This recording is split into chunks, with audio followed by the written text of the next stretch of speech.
Salmo 16. Trata-se de um hino de alegria bastante pessoal que se concentra na bondade de Deus. O pronome possessivo meu é usado diversas vezes: meu Senhor, meu prazer, meus lábios, etc. O regozijo de Davi no versículo 9 e 11 é expressado pelos termos como prazer, versículo 3, herança, versículo 9, alegria, versículo 11. Davi encontra seu prazer somente no Senhor e confessa que tudo o que há de bom em sua vida vem de Deus. É possível que esse salmo tenha sido escrito logo depois que Deus, em sua graça, fez uma aliança com Davi e lhe garantiu um trono eterno, segundo Samuel 7. Essa aliança foi cumprida em Jesus Cristo, o filho de Davi, Lucas 1, 32, 33. A aliança de Davi diante dessa aliança, segundo Samuel 7, 18, 29, parece com as suas emoções no Salmo 16. Uma combinação de alegria, louvor a Deus, humildade e submissão à vontade de Deus. Essa é a primeira vez que esse termo é empregado no original nos Salmos e volta a aparecer nos sobrescritos dos Salmos 56 a 60. Os estudiosos não apresentam um consenso quanto ao significado do termo, gravado em ouro, cobrir, tesouro secreto, um poema com dizeres incisivos. Os 6 salmos terminam em tom alegre e triunfante. O Salmo 16 é messiânico, pois em sua mensagem, no dia de Pentecostes, Atos 2, 25 e 28, Pedro declarou que essas palavras se referiam a Jesus, como também o fez Paulo em um seu sermão na sinagoga de Antioquia da Pisídia, Atos 13, 35. Em seu louvor a Deus por sua graça e bondade, Davi apresenta 3 descrições do Senhor, sendo que todas elas podem ser aplicadas a Jesus Cristo. Primeiro, o Senhor da vida. Salmo 16, 1 ao 8. O pedido guarda-me não indica que Davi estivesse passando por dificuldades ou em perigo, como é o caso dos Salmos 9 e 13. Mostra simplesmente que ele precisava do cuidado constante de Deus e de sua orientação, de modo a poder honrar ao Senhor e desfrutar todas as coisas boas que apenas Deus poderia lhe dar. Só Deus é bom. Mateus 19, 17. E fora dele não temos qualquer coisa boa. Um bom relacionamento. Versículos 1 e 2. O Senhor é nosso maior bem e tesouro. Salmo 73, 25, 28. O doador de toda dádiva boa e perfeita. Tiago 1,17. Nosso mais elevado privilégio na vida é conhecê-lo, por intermédio de Jesus Cristo. Se considerarmos bom algo que possuímos, e se isso não vem de Deus, então não podemos dizer que é verdadeiramente bom. Deus nos supre das bênçãos de bondade. Salmos 21, 3. E sua bondade nos segue até chegarmos à casa do Pai. Salmos 23, 6. Quando Jesus Cristo é nosso Salvador, refúgio e Senhor, experimentamos a bondade de Deus, mesmo em meio às tribulações. Nossa relação conosco mesmos, com circunstâncias em que nos encontramos e com as outras pessoas depende do relacionamento que temos com o Senhor. Uma boa companhia, versículos 3 e 4. Não vivemos a vida cristã de forma isolada, pois somos parte de uma grande família espiritual e precisamos um dos outros. Como em salmos anteriores, vemos aqui a descrição de 2 grupos, o remanescente fiel, os santos, e os ímpios idólatras. Salmo 10, 8, 10, Salmo 11, 2, 3, 12, Salmo 14, 5, 6. Os santos são aqueles que confiam no Senhor e que guardam sua aliança, aqueles que são separados para o Senhor. Obedecem à ordem de Deus. Santos sereis, porque eu, o Senhor, vosso Deus, sou santo. Levíticos 19, 2, Levíticos 27, 8, 26, Levíticos 21, 8. Israel era um reino de sacerdotes, Êxodo 19:6, Deuteronômio 7:6. Uma nação santa, assim como a igreja o é nos dias de hoje. 1 Pedro 2:9. Davi chamou os israelitas de notáveis, para com a conotação de excelência, nobreza e glória. Apesar de nossas imperfeições e fracassos, os cristãos são elite de Deus, são nobreza na terra. Devemos todos amar uns aos outros e usar as aptidões e recursos que recebemos do Senhor para ministrar à família de Deus. Gálatas 6, 1-10. Assim como Davi, não devemos compactuar com aqueles que desobedecem ao Senhor e que adoram ídolos, dinheiro, sucesso, fama, etc. Antes, devemos procurar conduzi-los a Cristo, a fonte de tudo o que é bom e duradouro. O grande número de deuses só traz um grande número de tristezas.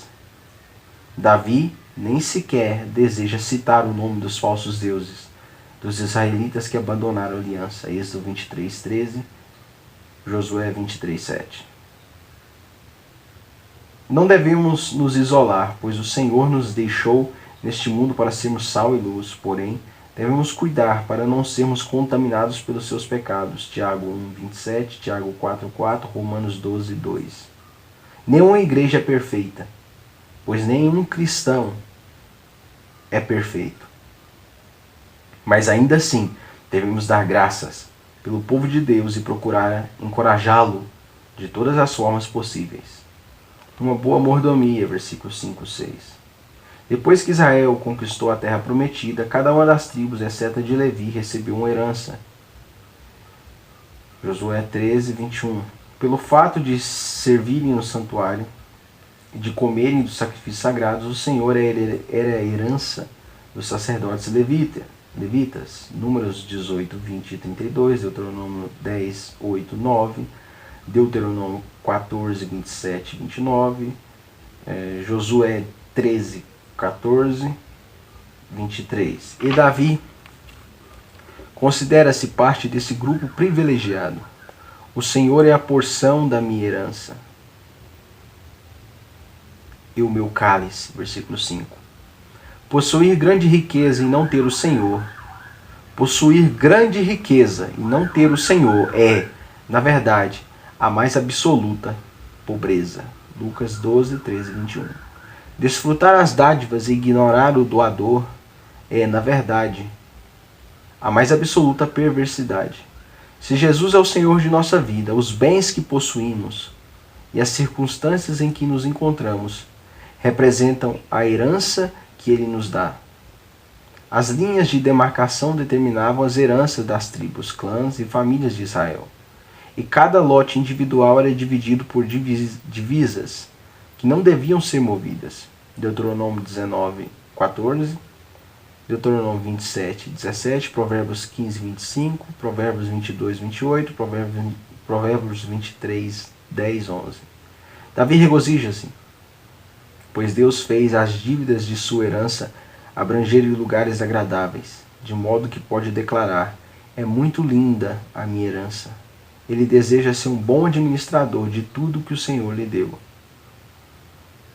Uma boa comunhão, versículos 7 e 8. A comunhão pessoal de Davi com o Senhor é sua maior alegria. Nessas ocasiões, Deus instruía e aconselhava Davi e dizia o que fazer e como fazê-lo. Davi chega a passar por um curso noturno a fim de descobrir a vontade de Deus. Ver Salmos 17:3, Salmo 42:8, Salmo 63:6, Salmo 77:2-6. No termo original, o termo noite aparece no plural, sugerindo noites escuras ou noite após noite de aprendizado do Senhor. O termo aconselhar dá a ideia de disciplina e de castigo, pois Davi aprendeu muitas lições ao ser disciplinado pela mão amorosa de Deus. Hebreus 12, do 1 ao 12. A presença do Senhor à sua direita indica Deus como seu advogado e defensor. Ver Salmo 73:23, Salmo 109:31, Salmo 110:5, Salmo 121:5, 1 João 2:2, Atos 2:33, Atos 5:31. Uma vez que o Senhor está a seu lado para guardá-lo e guiá-lo, Davi não tem o que temer e não será abalado. Salmos 10:6, Salmos 15:5. O futuro é nosso aliado quando Jesus é o nosso Senhor. Segundo, o conquistador da morte. Versículos 9 e 10. Deleitar-se no Senhor, em sua bondade, para depois perder todas as bênçãos, seria uma grande tragédia.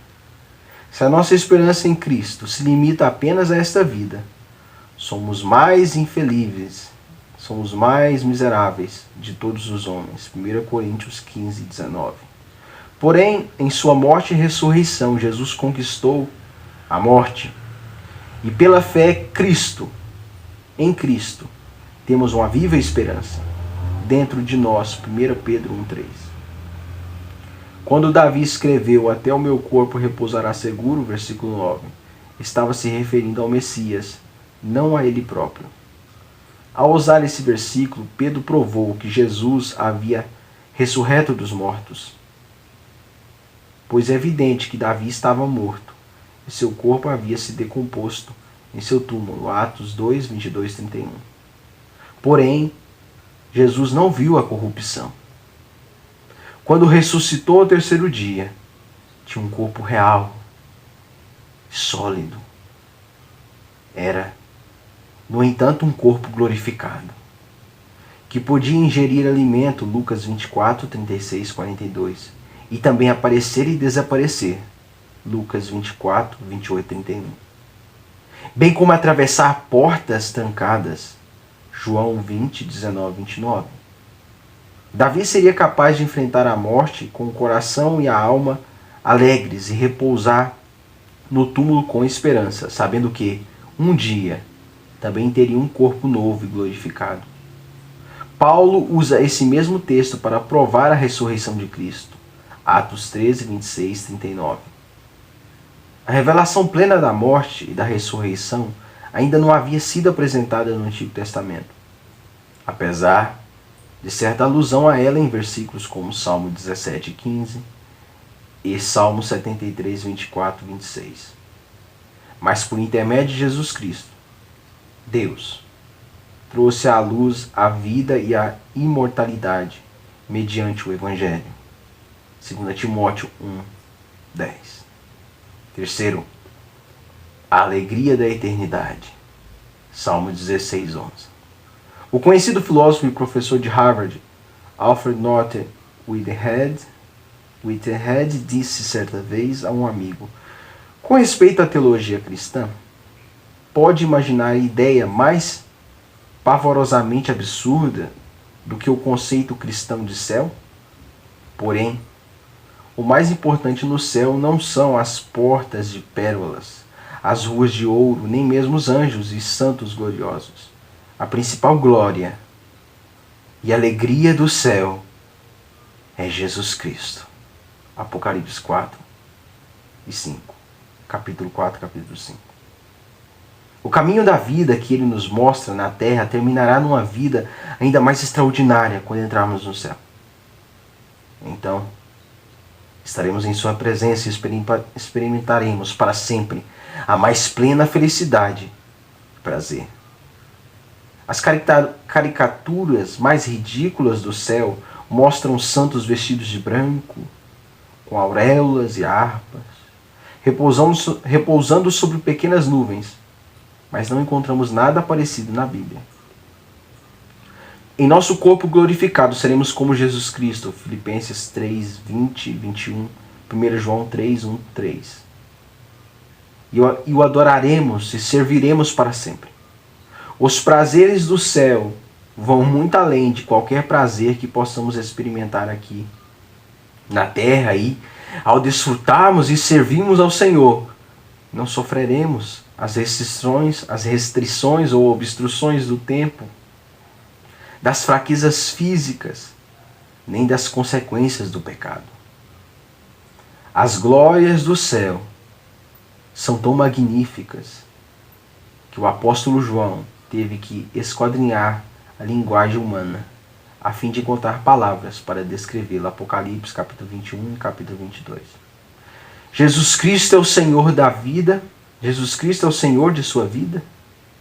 Você aceitou sua herança e está usando da melhor maneira possível para a glória de Deus?